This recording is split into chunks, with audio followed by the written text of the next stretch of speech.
নমস্কার বন্ধুরা, আশা করি সবাই খুব ভালো আছেন। টুম্পাস কিচেন অ্যান্ড মিনি ব্লগসে আপনাদের সকলকে জানাই স্বাগত। আজ আমি আপনাদের তৈরি করে দেখাবো নতুন একটি রেসিপি। আপনারা সবাই জানেন বেগুন ভাজি করতে খুব বেশি তেল লাগে, কিন্তু আজ আমি বিনা তেলে বেগুন ভাজি করে দেখাবো।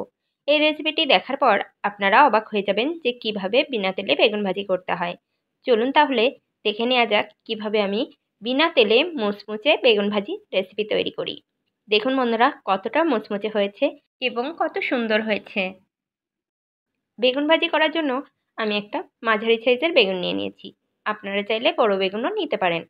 আমার বাসায় তেমন কেউ বেগুন খায় না, এজন্য আমি ছোট সাইজের একটা বেগুন নিয়েছি। বেগুনটাকে আগেই আমি পরিষ্কার করে ধুয়ে নিয়েছি এবং এখন একটু মোটা মোটা করে কেটে নেব। অবশ্যই বিনা তেলে বেগুন ভাজি করার জন্য বেগুনগুলো একটু বড় বড় সাইজের করে কেটে নিতে হবে, যেন একটু পুরু হয়। পাতলা করে বেগুন কাটলে কিন্তু এই বেগুনটা ভাজি করলে ভেঙে যেতে পারে। দেখুন বন্ধুরা, আমি বেগুনটা কেটে নিয়েছি এবং বেগুনের যে এই বোটার অংশটা, এটা কিন্তু এই বেগুন ভাজি করার জন্য অবশ্যই লাগবে। এজন্য আমি এটা সুন্দরভাবে পরিষ্কার করে নিচ্ছি। এটা আমি রেখে দেব। দেখুন বন্ধুরা, এখানে অনেক পিস বেগুন হয়েছে, কারণ বেগুনটা বেশ লম্বা ছিল। এখন আমি সবগুলো বেগুন খুব সুন্দর করে সাজিয়ে নিচ্ছি। এখন আমি এখানে দিয়ে দেব স্বাদ মতো লবণ এবং দিয়ে দেব পরিমাণ মতো হলুদ। আপনারা যদি এখানে মরিচের গুঁড়া ব্যবহার করতে চান, অবশ্যই মরিচের গুঁড়া ব্যবহার করতে পারেন, কিন্তু আমার ছেলে খাবে, এজন্য আমি এখানে মরিচের গুঁড়া ব্যবহার করছি না। আপনারা চাইলে অবশ্যই করতে পারেন। এখন লবণ আর হলুদ আমি বেগুনের গায়ে খুব ভালোভাবে লাগিয়ে নেব। বন্ধুরা, এখানে কিন্তু কোনো রকম জল দেবেন না। এখানে কোনো রকম জল ব্যবহার করার দরকার হবে না। এমনিতেই লবণের থেকে কিন্তু জল বের হয়, এজন্য লবণ আর হলুদ একসাথে খুব ভালোভাবে বেগুনের গায়ে লেগে যাবে। এবং এভাবে লবণ হলুদ মেখে আমি 2 মিনিটের মতো রেস্টে রেখে দেব। তাহলে লবণটা খুব ভালোভাবে বেগুনের ভিতর ঢুকে যাবে। দেখুন বন্ধুরা, আমি খুব সুন্দর করে বেগুনের গায়ে হলুদ আর লবণ মেখে নিচ্ছি। এই রেসিপিটা তৈরি করা দেখলে আপনারা এবার থেকে কম তেলে বেগুন ভাজি খেতে পারবেন, তাও আবার মুচমুচে বেগুন ভাজি। বন্ধুরা, কিভাবে আমি বিনা তেলে বেগুন ভাজি করি রেসিপিটি দেখার জন্য অবশ্যই সম্পূর্ণ রেসিপিটি দেখবেন, তা না হলে কিন্তু আপনারা বেগুন ভাজিটা ভালোভাবে করতে পারবেন না। দেখুন বন্ধুরা, আমি হলুদ আর লবণ লাগিয়ে নিয়েছি। এখন এখানে দিয়ে দেব সামান্য পরিমাণ চিনি। এই চিনিটা দেওয়ার ফলে এই বেগুন ভাজি খাওয়ার স্বাদটাই কিন্তু বেড়ে যাবে। দেখুন বন্ধুরা, আমি চিনি দিয়েও খুব ভালোভাবে লাগিয়ে নিচ্ছি বেগুনের গায়ে, যেন চিনিটাও খুব ভালোভাবে বেগুনের গায়ে লেগে যায়। আপনারা অবশ্যই খুব ভালোভাবে চিনিটা বেগুনের গায়ে লাগানোর চেষ্টা করবেন, তাহলে খেতে কিন্তু খুব স্বাদ হবে। এখন আমি চিনি মেখে বেগুনটা 2 মিনিটের জন্য রেস্টে রেখে দেবো। তাহলে চিনিটা খুব ভালোভাবে গলে যাবে এবং বেগুনের সাথে লেগে যাবে। দেখুন বন্ধুরা, 2 মিনিট হয়ে গেছে। এখন আমি বেগুনটা ভেজে নেব। বেগুন ভাজার জন্য এখানে আমি নিয়ে নিয়েছি চালের গুঁড়া। আপনারা চাইলে এখানে চালের গুঁড়ার ভিতর সামান্য পরিমাণ লঙ্কার গুঁড়াও মেশাতে পারেন, তাহলে টেস্টটা আরও ভালো হবে। কিন্তু আমার ছেলে খাবে, এজন্য আমি এখানে লঙ্কার গুঁড়া ব্যবহার করছি না। দেখুন বন্ধুরা, চালের গুঁড়া কিন্তু আমি বেগুনের গায়ে এপিট ওপিট করে লাগিয়ে নিচ্ছি। ঠিক এভাবে লাগিয়ে নিতে হবে। এভাবে লাগানোর ফলে বেগুন কিন্তু খুবই মুচমুচে হবে খেতে, একদমই ইয়ামি স্বাদের হবে।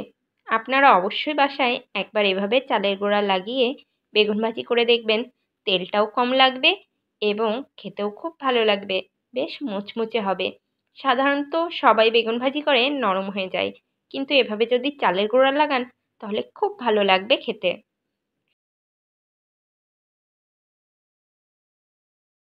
এভাবে আমি প্রত্যেকটা বেগুনের গায়ে চালের গুঁড়া লাগিয়ে নিয়েছি। দেখুন বন্ধুরা, আমি সবগুলোই তৈরি করে নিয়েছি। এখন ভেজে নেব। ভাজার জন্য এখানে আমি কড়াই বসিয়ে দিয়েছি। কড়াইটা কিন্তু খুব ভালোভাবে গরম করে নিতে হবে এই বিনা তেলে বেগুন ভাজির জন্য। কড়াইটা আমি খুব ভালোভাবে গরম করে নিয়েছি। এখন বেগুনের যে বোটাটা ছিল তাতে সামান্য পরিমাণ তেল লাগিয়ে নিয়েছি এবং চারিপাশে এভাবে লাগিয়ে দিচ্ছি। যেভাবে আমরা পাটিসাপটা তৈরি করার সময় বেগুনের বোটা দিয়ে এভাবে তেল লাগিয়ে নিই, ঠিক সেভাবে সামান্য পরিমাণ তেল, এখানে কিন্তু 1 চামচও তেল লাগেনি। এখন তেল দিয়ে কড়াইটা আমি আরও ভালোভাবে গরম করে নেব। কড়াইটা খুব ভালোভাবে গরম হয়ে গেছে। এখন একে একে সব বেগুনের টুকরাগুলো দিয়ে দেব। বন্ধুরা, একবার এভাবে বেগুন ভাজি করে খেয়ে দেখবেন, খেতে কিন্তু অপূর্ব স্বাদ হয় এবং কমেন্ট করে জানাবেন কেমন লাগলো। একে একে সব বেগুনের টুকরাগুলোই আমি কড়াইতে এভাবে দিয়ে দেব। এবার আমি 5 মিনিটের জন্য লো আঁচে ঢাকা দিয়ে দিলাম। 5 মিনিট হয়ে গেছে, এখন আমি ঢাকনাটাও উঠিয়ে নিচ্ছি। অবশ্যই বন্ধুরা চুলার আঁচ কম রাখতে হবে। দেখুন বন্ধুরা, এক পিঠ কিন্তু ভাজা হয়ে গেছে। কত সুন্দর কালার এসেছে এবং এটা কিন্তু খুব মুচমুচে হবে। এখন আমি উল্টে পাল্টে দিচ্ছি যেন অপর পাশটাও খুব ভালোভাবে ভাজা হয়ে যায়। এখানে কিন্তু আমি কোনো রকম তেলই ব্যবহার করিনি বলা চলে। দেখুন কত সুন্দর হয়েছে। বেগুনটা কিন্তু অনেকটাই নরম হয়ে গিয়েছে। এখন আমি এভাবে রেখে আরও 5 মিনিটের জন্য ঢাকা দিয়ে দেব। বন্ধুরা এভাবে বেগুন ভাজি করে খেয়ে দেখবেন এবং অবশ্যই আমাকে কমেন্ট করে জানাবেন কেমন হয়েছে। 5 মিনিট হয়ে গেছে, এখন আমি ঢাকনা উঠিয়ে নিচ্ছি। 5 মিনিট পরে আমি আপনাদের দেখাচ্ছি। দেখুন বন্ধুরা, এই পাশও কিন্তু খুব সুন্দর হয়ে গেছে এবং বেগুনটা খুব ভালোভাবে সেদ্ধ হয়ে গেছে। আমি আপনাদের একটু দেখিয়ে দিলাম যে কত সুন্দর সেদ্ধ হয়েছে। এখন আমি দেখছি প্রত্যেকটা বেগুন খুব সুন্দরভাবে সেদ্ধ হয়েছে কিনা এবং এপিঠ ওপিঠ ভাজা হয়েছে কিনা। দেখুন বন্ধুরা, সবই কিন্তু ভাজা হয়ে গেছে এবং দুই পাশেই খুব সুন্দর কালার এসেছে। এখন আমি এভাবে 2 মিনিট রেখে নেব, তাহলে বেগুনটা আরও বেশি মুচমুচে হবে। দেখুন বন্ধুরা, হয়ে গেছে, এখন আমি উঠিয়ে নিচ্ছি। দেখুন বন্ধুরা, নামিয়ে নিয়েছি।